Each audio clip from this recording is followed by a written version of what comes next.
Nick Martino, and we found out Nick's wife is going to labor. So, um, he definitely has another duty for the evening. So, congrats, Nick. I'd like to start by acknowledging our presence in unceded territory.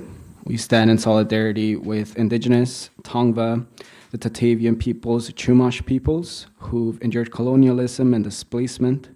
We stand against genocide and are committed to provide a space for Indigenous communities and artists. We recognize they are the original stewards of this land. Beyond Baroque itself is a place dedicated to the possibilities of language.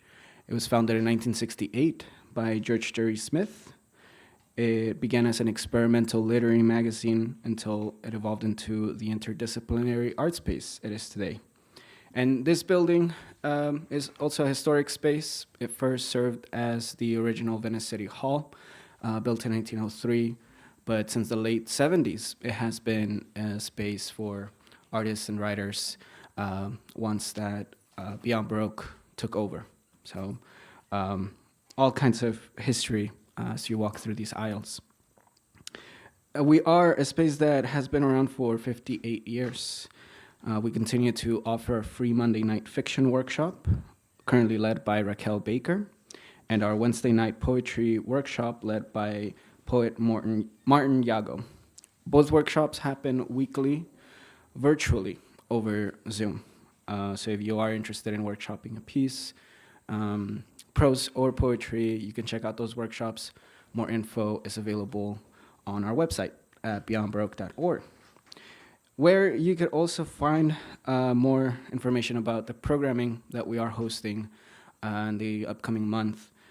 In the rest of February, we have our current gallery exhibition, Language is a Place, by Oaxacan visual artist Victor Mortales. Half of the gallery is on display on this bottom floor. The rest is upstairs, the Mike Kelly Gallery. You can just go up the flight and you'll find the Mike Kelly Gallery room, where you can see the rest of the exhibition. We also have a special community night with Venice filmmakers on Thursday, February 26th, celebrating Black History Month, and a special multimedia performance with poet Alicia Weiss. And in March, we'll be welcoming poets from Mexico, the Bay Area, and Fresno for a special bilingual program called Speaking in Tongues. And if there are any Twin Peaks or David Lynch fans, we'll be hosting Fix Your Hearts or Die on March 14. We'll have a costume party, poetry, classical renditions of Twin Peaks, and a surf punk band, the Martian Sunset. So you can come to that event. And we'll also be bringing punk legend Richard Hell on March 19, hailing from New York, to read from his novel Godlike, published by the New York Review of Books. And of course, if you want to help Beyond Baroque and want to help art spaces thrive, you can support us by becoming a member. Membership starts at $75, and it gives you access to events for free for an entire year. There are discounts to students, and at any level, college, high school, middle school. And if you are interested in becoming a member and supporting the lifeline of a space like ours, it really doubles down your commitment to the arts, but it also doubles the effect, given that we have experienced so many funding cuts federally, statewide. Our communities are under attack, so any support that you can give to Beyond Baroque goes a long way. So we really appreciate you all for being here tonight, for buying a ticket, for supporting the authors, and we hope to be here a whole other century. So it's all thanks to your support. Want to give a shout out and a deep thank you to the team at Beyond Baroque, Eric Alberg in the booth, Jimmy Vega, our interim executive director, Genesis Perez in the bookstore. Yeah, let's give him a round of applause. Yeah. And yeah, this is a rescheduled event on 2 weeks ago or 3 weeks ago actually. In January there was a national shutdown, and we are protesting every day. Any sort of fascism and any attempt to that is coming at us that is wanting to militarize this country and attack immigrants and just communities that dissent this administration. So what we did was the bare minimum in a way, but it was a stand in solidarity with so many businesses in the LA area and nationwide to make a statement. So really grateful to Heidi Seaborn for coming out to visit us again in LA and being so generous and flexible. And of course to our poets, Matt and Nick and Erin for being here. So, well, Nick once again couldn't make it, but for a very good reason. But he'll be back. He was back here yesterday, actually. He was here reading in the podium, so he's fine. So to start us off, let's welcome our first poet of the evening, Matthew Gellman. His first book, Before Light, was selected by Tina Chang as the winner of BOA editions and the Lieutenant A. Pullen Junior Poetry Prize. His second book, The Understudy, is forthcoming from Four Way Books in 2027. Matthew has received fellowships from the National Endowment for the Arts, Brooklyn Poets, Adroit Journal Scholars Program, the Salt and Sol Foundation for the Arts, Virginia Center for Creative Arts, and elsewhere. His poems have appeared in places like the Bennington Review, Gulf Coast, Prairie Schooner, The Common, and Lambda Literary's Poetry Spotlight. He is currently a PhD candidate in literature and creative writing at the University of Southern California. Round of applause for Matthew Gellman.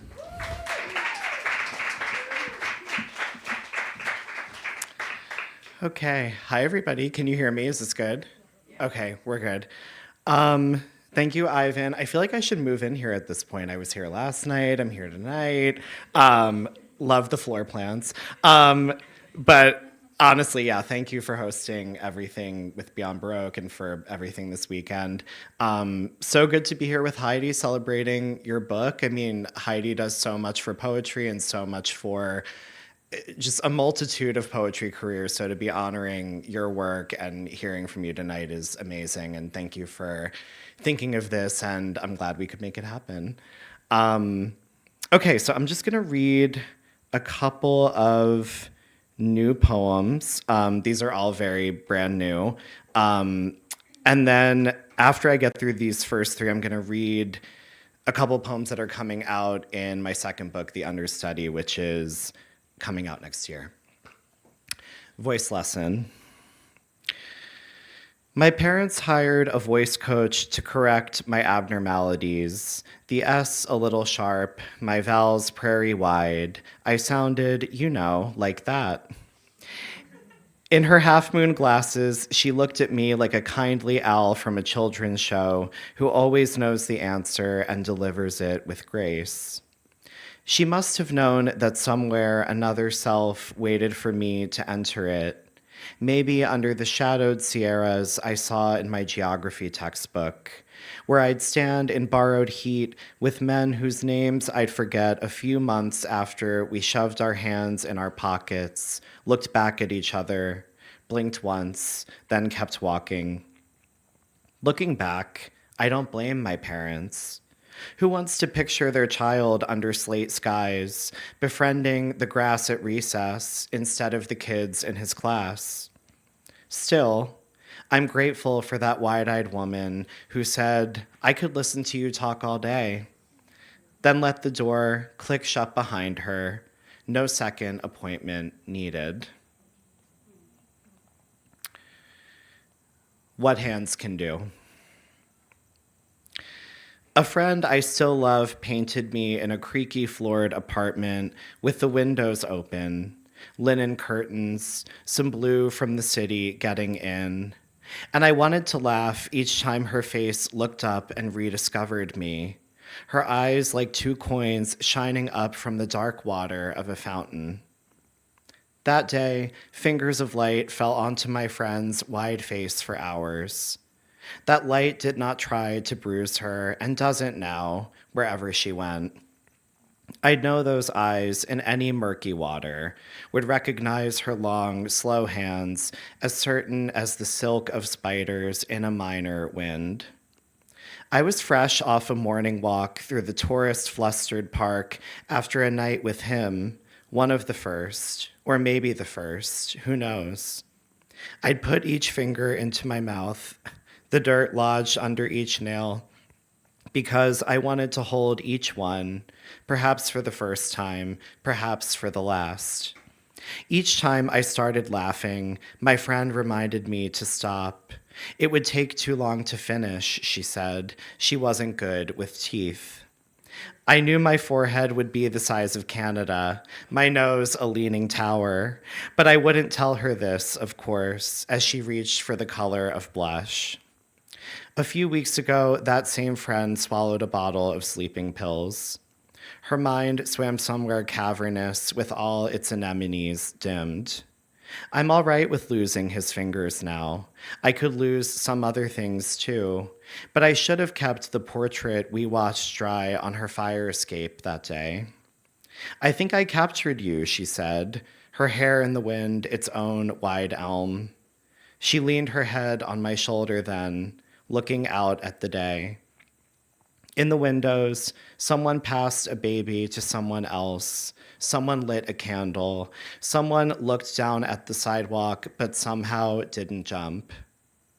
Above us, the sky shot through with gold and heat, and beneath us, the city moving on, all radiant thirst and hurry. Bethesda Fountain.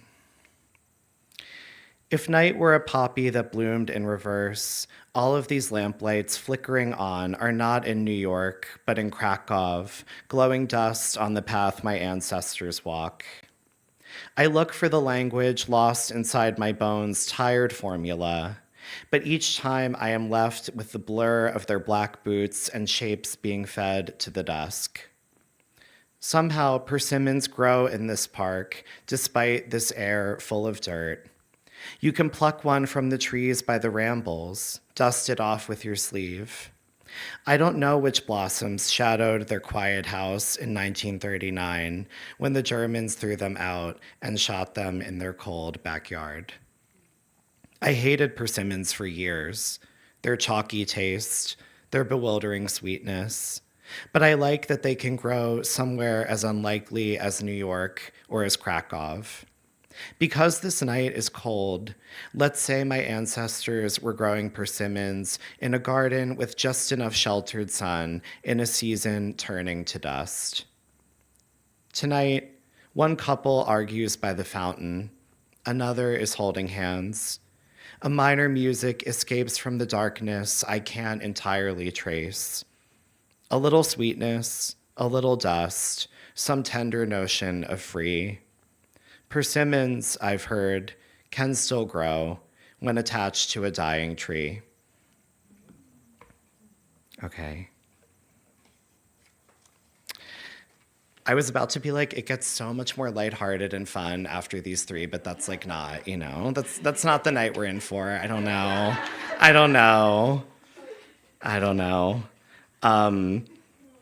Yeah, I didn't take my beta blocker tonight, so I'm like feeling a little frisky. Okay, so we're gonna do.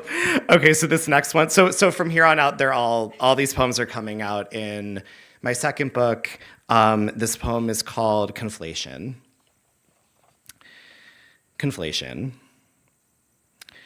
I forget where some of their fingers started, how softly some of them ended. But I remember, in particular, the fingers of one man. We tumbled in simmering grass, and he hooked all five behind my bottom teeth, then further in, like he was trying to drag a lake. Under the rustling sky of a Pennsylvania I won't see again, his shadow was much larger than mine, wasn't it? In the orchards, pale green fruits were starting to ripen, lush as petals.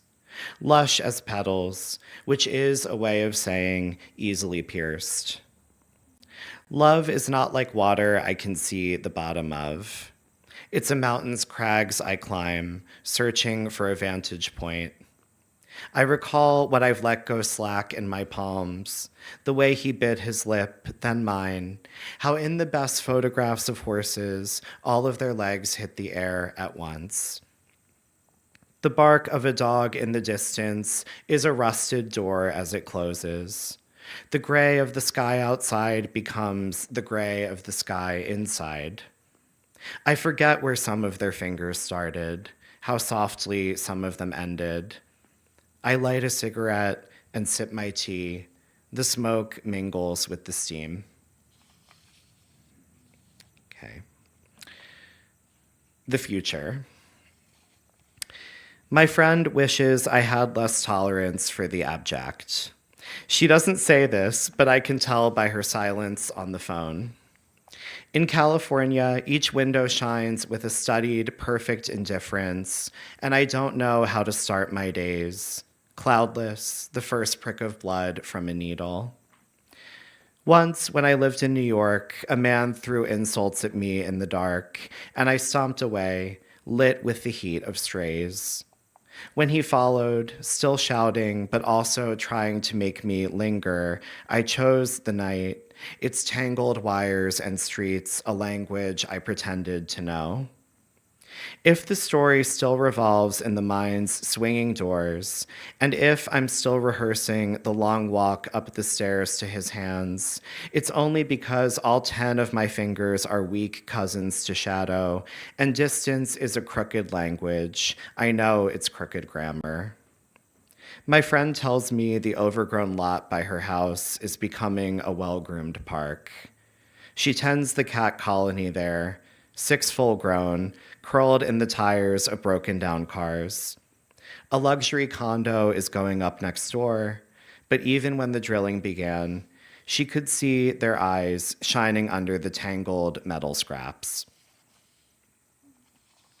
Okay. I wrote that when I wasn't happy living in California, and it's a different time now. We love it. We love it. Everything's so much better. Okay, what is up next? Okay. Let me see. Okay. I think I'll do one more. And that'll be it. Yeah, once again, thank you so much, Heidi, for putting this together. You rescheduled your flight. That was not nothing. But yeah, it's good to be here, and thanks everybody for coming. This final poem is called Sisters. Okay. Each morning, I sweep away petals that fall onto my car overnight. The tree that drops them so silent and slight, I often forget it's real.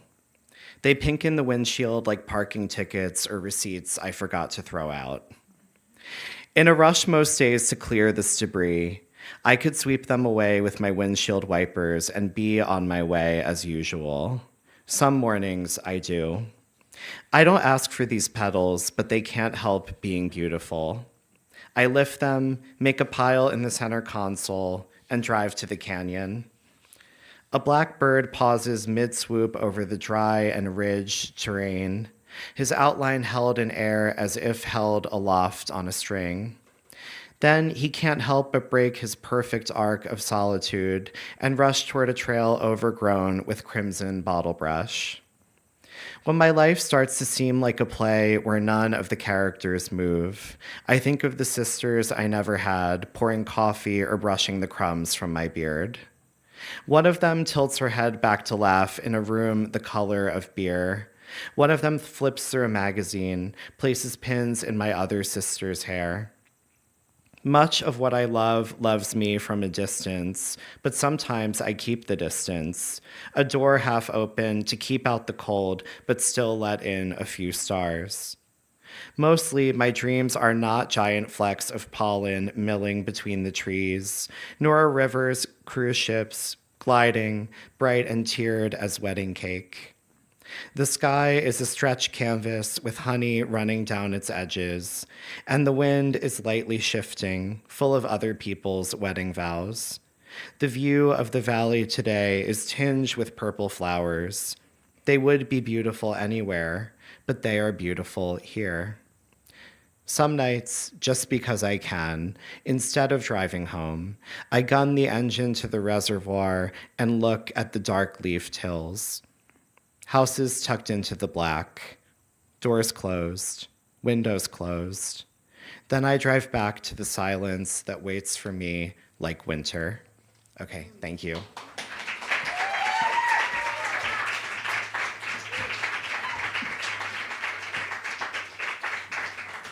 Thank you so much, Matt. I appreciate the set. Next up, we have Erin Marie Lynch. Erin is the author of Removal Acts, published by Grey Wolf Press. Her poems appear in Poetry, the New England Review, Narrative, Best New Poets, and other publications. She received awards and fellowships from the National Endowment of the Arts, MacDowell, the Wurlitzer Foundation, Indigenous Nations Poets, and the Hugo House. She was born and raised in Oregon. She is a direct descendant of the Standing Rock Sioux tribe. Currently, she is a PhD candidate in creative writing and literature at the University of Southern California and lives in Los Angeles. Please welcome Erin Marie Lynch.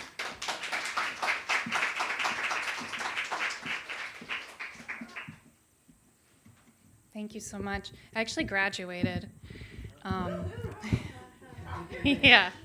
Yeah, Dr. Lynch. That's right.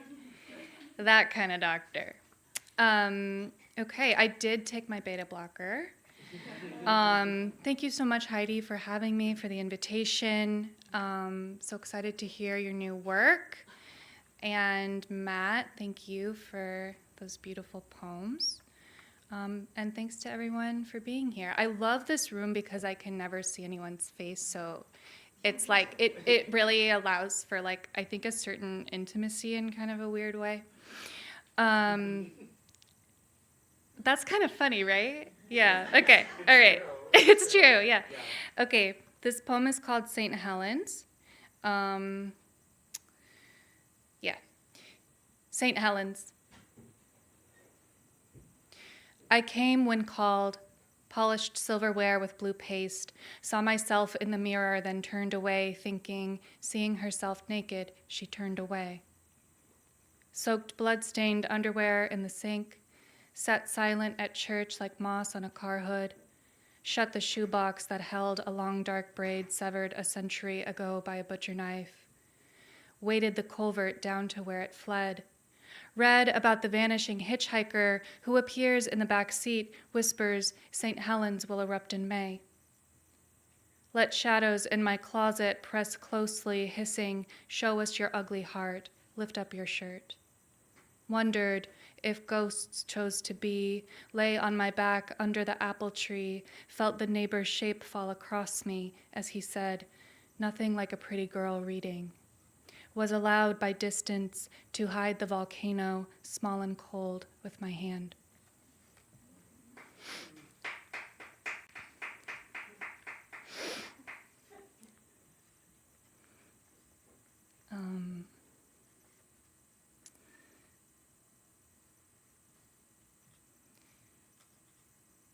It's kind of like making a conversation with yourself. You know, you're like, okay, it's like I said that thing. What do I want to say? Like, as a reply to it. Okay. So it's called Thing with Feathers.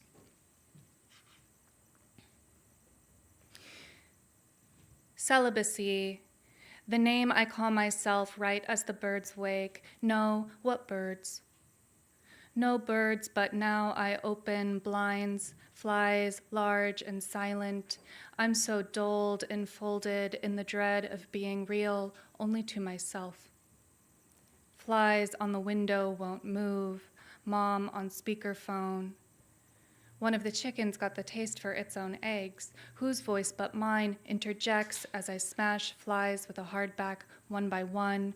Poor bird, poor bird. They splay open, yellow inside. The book is by Zitkala Shah.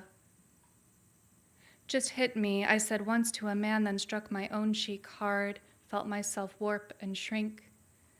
Before this peculiar experience, I have no distinct memory of having recognized any vital bond between myself and my own shadow, wrote Jikala Shah. Oh, doubled form that no longer owns me. Fold into a paper towel remains of these, poor birds, what birds? Surely, at some point, my mind will cease reviving indignities. When the TSA agent slipped her fingers inside my waistband, moved slowly over hip bones, small of my back, my stomach, resting for a moment, my gaze turned out and back onto my body, despite myself turned on.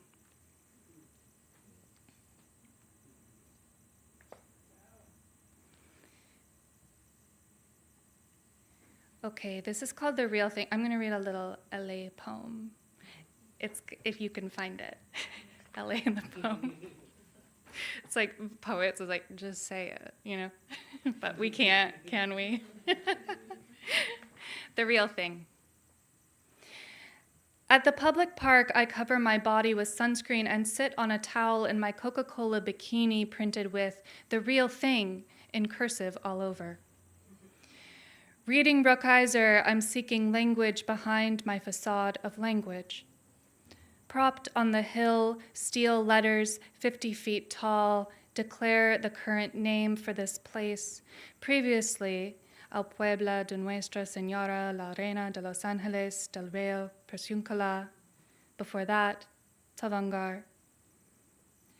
Decades ago, the sign was briefly altered by an artist, sheets of plastic revealing oil war. If I look past the page, within the real, here sits next to there. In my hip stent, sweat pools, drowning the gnat that tried to traverse it. I'm kind of obsessed with interventions into the Hollywood sign. I saw that recently Sydney Sweeney got in trouble because she tried to put all of the lingerie from her new lingerie line on the Hollywood sign. I was like, what? But yeah. Anyway, if anyone has any good kind of interventions that happened, or people fucking with the Hollywood sign that they want to tell me about later, I would love that. It's a special interest of mine. Okay. And maybe I'll do 2 more short ones.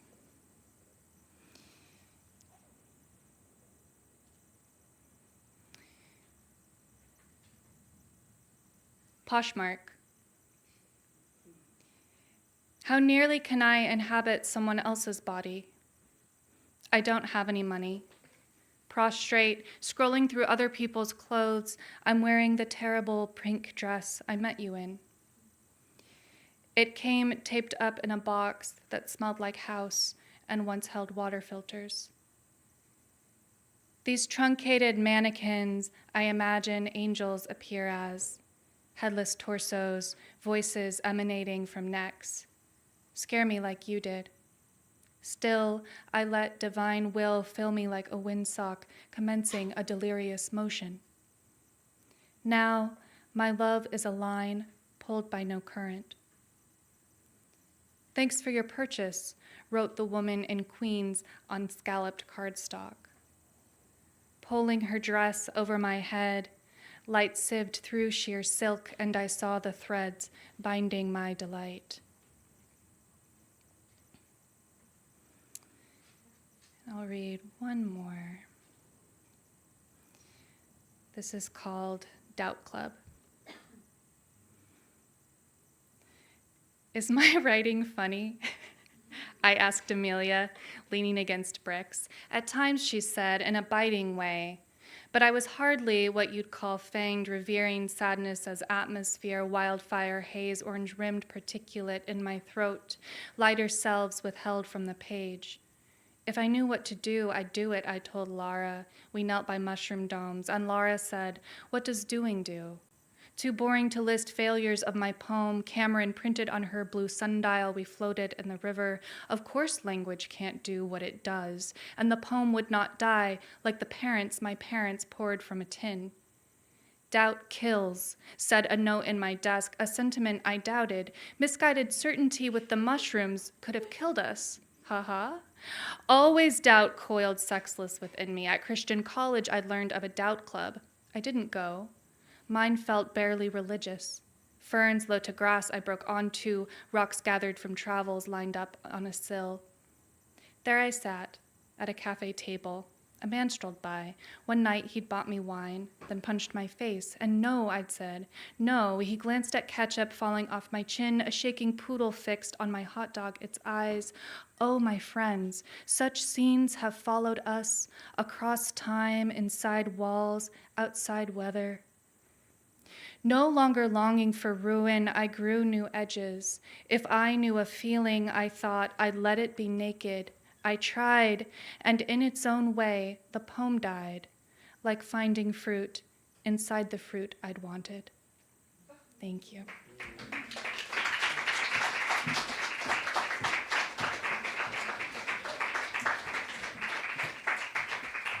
Thank you, Erin. Thank you to our two poets so far. For our third and final poet of the evening is Heidi Seaborn. She's the author of Marilyn, Essays and Poems, and Give a Girl Chaos. She is the winner of the Missouri Review's Jeffrey E. Smith Editor's Prize and has won or been shortlisted for over 60 literary awards or recognitions. She holds degrees from Stanford University and New York University and serves as the executive editor of the Adroit Journal. Please welcome Heidi Seaborn.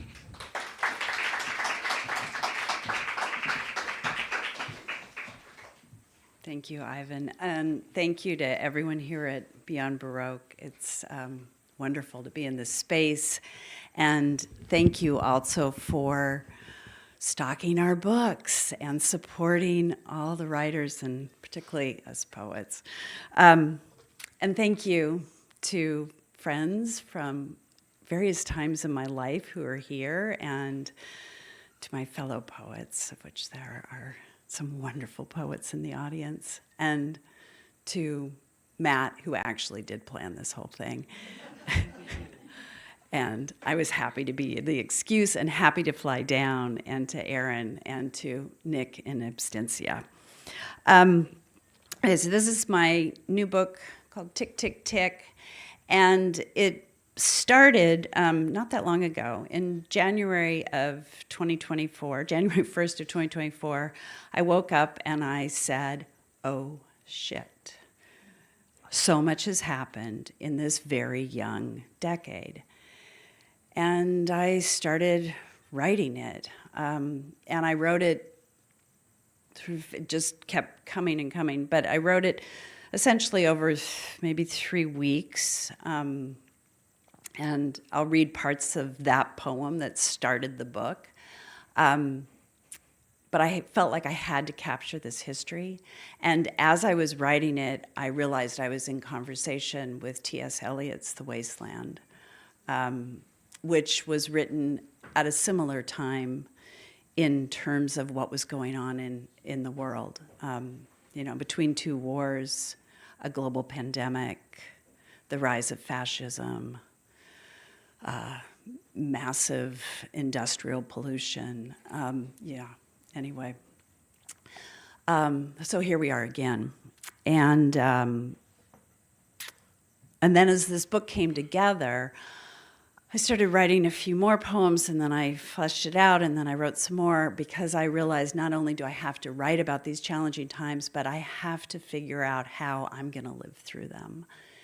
And So I needed to write into that and to really reach for hope and love and faith in whatever form that takes. So first I'll start with a little bit of Continuum, which is the long poem. And I should say that there are bits and bobs of lyrics and lines from other poets and lyrics from musicians and music and some foreign language, and I don't know, whatever sort of worked its way in is here. So it starts with this sort of little beginning. Continuum. For the many dead in this residence of woe, and me holding a family wedding photo. January 1st, 2020. When the weather turned anxious, the bright cheek of autumn grayed in a chartreuse-lit lab, in a gold-strathed bureau, men construe a new world.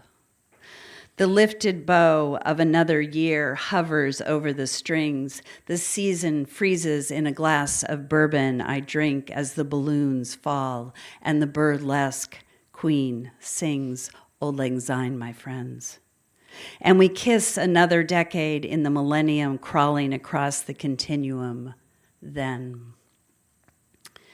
So I'm going to skip over the pandemic. I'm debating about whether reading about the insurrection. I think I'll skip that. And I'm going to skip the Ukraine war. And I'm going to skip the reversal of Roe v. Wade. And, I mean, really, like, think how much has happened. Oh. And, yeah. Okay, I'll pick up here. October 7th, 2023. My son's wedding. Vows beneath a California oak. Vineyards marching the hills of fiery sunset. I missed the news of the cross-border attack. I was dancing. Someone hoisted a chair. Even as elsewhere, another morning was waking to carnage, to the reincarnation of the past is rotting in the future, in this puzzle of land.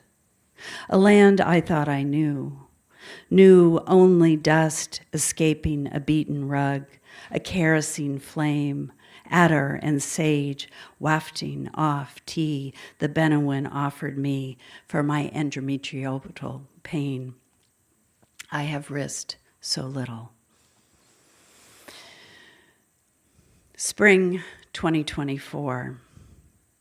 The exiled king returns from the rough up to his belly in muck, stench perfumed with something's always wrong, again, again, again, and aren't we too sated for seconds?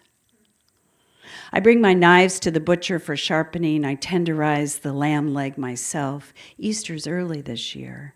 We had thought Florida, gawkers at the gates, Laciate, ona speranze, va inchate. I feel that sense of déjà vu as dictators shoulder around a game of risk, but there are too many to play and more on the way. Stand by, Berhit Streiton. While you and I and the others hum along to a Pearl Jam song, then put your seat belt on. Buckle up, buckle up, buckle up. Or is it that other tune, Your Time Will Come, the king's favorite, played with the whistle the hounds respond to? Way back when, I hadn't a thought. My life laid out like a tennis court or the lanes at the bottom of a pool. Do you remember? There was always birdsong then, and spring and summer and autumn and winter. Do you remember? Nothing. I remember the amnesia from a fall, memory returning like a fairy in the fog. Haven't we met before? Somewhere on the infinite loop, looking for a terminating condition, an end to it all. And the poem ends with this: on the continuum, on the train to DC, to Dusseldorf, to Istanbul, to Mumbai, where are we now? The moment you know, you know, you know. On the hottest day ever, I enter the Sainte-Chapelle nave, Vivaldi rising in the thickened air. I sweat through the seasons, through the crescendo of tanks grinding villages to resin, of boots on the march again. Doesn't it seem like every day the world burns to the ground as we silence the alarm? So certain somehow tomorrow, persistent as fireweed. Thank you. Yeah, so I was concerned that this book needed to come out because I felt like there was some urgency to it. So I sort of pushed my editor and everybody to get it out. And then, of course, it's kind of evergreen, isn't it? Sadly, really sadly. So the book is divided into 4 sections.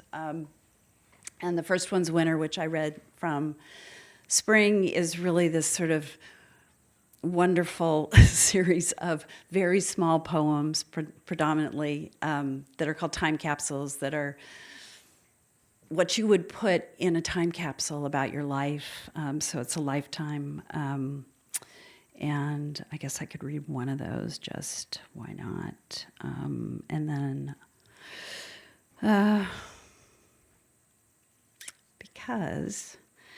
because there's someone here who, and her daughter, who we raised our kids together for a time, I'll read this one.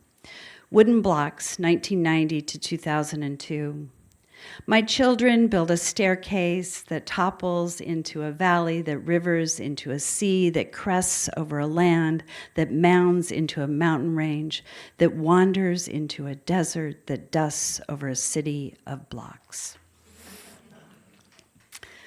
Thanks. Okay. I'm going to read 3 more poems, but I got to get to them.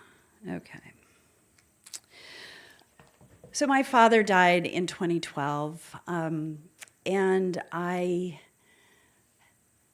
wasn't writing poetry then. I was a poet when I was in high school and college, and then I put this childish thing away for 40 years and came back to it. And now I get to be a child again, which is so fun.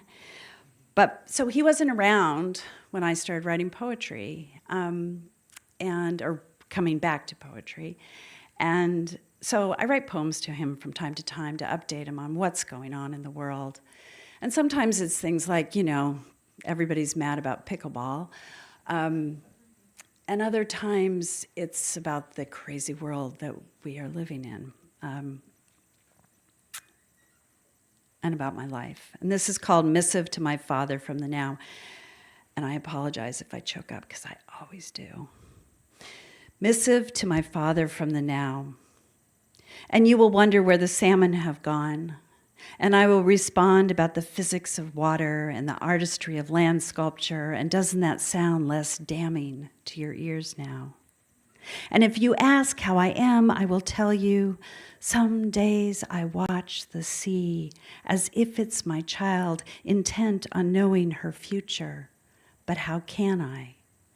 Even you, Father, who exists beyond the temporal, can look back to before ashes, yours and the world's, how the light glistened like fish scales every evening, such furious beauty, and the promise of seasons casting one perfect arc after another.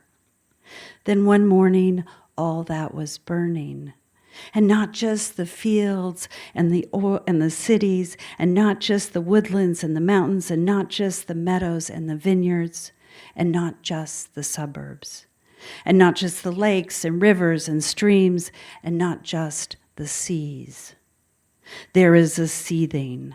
I can't tell you how it began, exhumed as if our skin had also burned, revealing dark bones tethered in anger's muscle, and I am frightened. I would say, I wish you were here, Father, but I left you sleeping.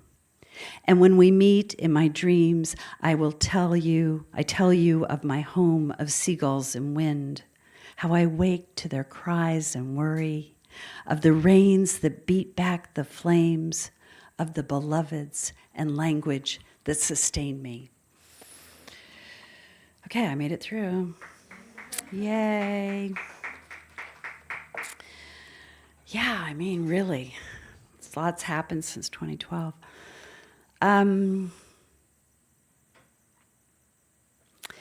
So a couple summers ago, I was visiting some really good friends who live in England. We were in the Cotswolds at the time, and it was the hottest day ever recorded. And somehow I wrote this poem. It was like 108 in England. Okay. Perhaps this is a prayer. When my eye holds the iridescent wing of a kingfisher, for the split second it soars over the river Avon, I feel the presence of a god, one that sprays the reeds with butterfly, feeds wheat seeds to the most common sparrow. When my friend bends to tame the wildness of flowers, beds brimming with dahlias, and mutters about the mole, I say, that's the God I'm talking about, the one who invites us to tunnel into the hungry earth. Over a lunch harvested from the garden, we debate the existence of heaven and hell, knowing only the temporal, how the river twists its body to embrace the land and longing silvers the heaving willow. So when I say, I imagine there is a God, it's because from this morning's open window, I inhaled honeysuckle and jasmine, heard God in the syncopation of birdsong. Faith found this follower at my most tedious self, cornered in a cul-de-sac, the summer's heat beating like an old heart, me kneed by the burden of body, a body now tilting into a breeze, gathering upward. Thank you. So those were part of the summer section. And the autumn section has just one poem. It's the last poem. And I debated about how to end this book. And it was due to my editor in October. And I just couldn't turn it in because I needed to see how the election was going to go. And so I had like these two poems. I had the happy, hopeful poem, and I had the unhappy, unhopeful poem. And so that night, at 2 o'clock in the morning, I still couldn't go to sleep, so I went downstairs and I just kept flipping them back and forth in the manuscript, back and forth and back and forth, and I didn't know. Then about 8 o'clock in the morning, my neighbor comes and bangs on my door and she says, I need to walk. And she knows nothing about literature, but truly, but she has some pretty good insights, as it turns out, because we start walking, and I said, we're going to walk uphill. Like, we have to get rid of this rage. So we're walking and walking and walking, and she is raging and raging and raging. Finally, I can't take it anymore. So I said, I need your help on something. I have to figure out how to end my book of poetry. And I don't know that she's ever read a poem, but she goes, well, what are the options? And I said, well, there's no hope or there's hope. And she goes, we got to end with hope. So here we are. We're ending with hope. Thank you so much. Thank you. It's such a delight to be in LA, and I will fly down anytime to be with all of you. Take 5. The tempo changes. Rain in late August, wildfire season extinguished. As my email clutters with democratic emergencies, I play Brubeck's Take 5 on loop. like when I was 17, driving through green, green, green, untarnished by sunlight. Listen to the drum solo, an enjambment, off-kilter, giddy, like love. Yes, let's say it's love. Such an unstable, impromptu gesture, the rhythm hesitating, a syncopation, teetering. I plant a yard sign. Phone bank, donate the small change of eighth notes, each beat a brightening. Again, the brush over drum, shuffle, shuffle over cymbal. I'm vowing to stay alive with the man I love as the horn sheds its clothing on the floor. Thank you so much.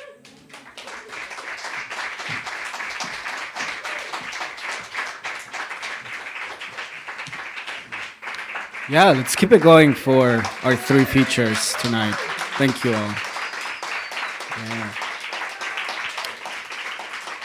Thank you so much, Heidi, Erin, Matt. Appreciate you all for sharing your words, your poetry with us. As you said, Heidi, yeah, your book definitely puts the last 5 years into perspective. Just all the chaos that we've been surviving, and let's keep our hopes up.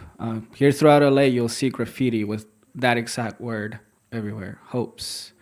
And yeah, I mean, it's actually by a graffiti artist that is sort of unknown, but you'll see that word everywhere. So I hope that it crosses over so many borderlines, and that we dismantle those borders as well. So thank you all. Thank you. We have books right across the hall, so feel free to grab a book by your features, and I'm sure they'll be happy to sign it. Thank you all.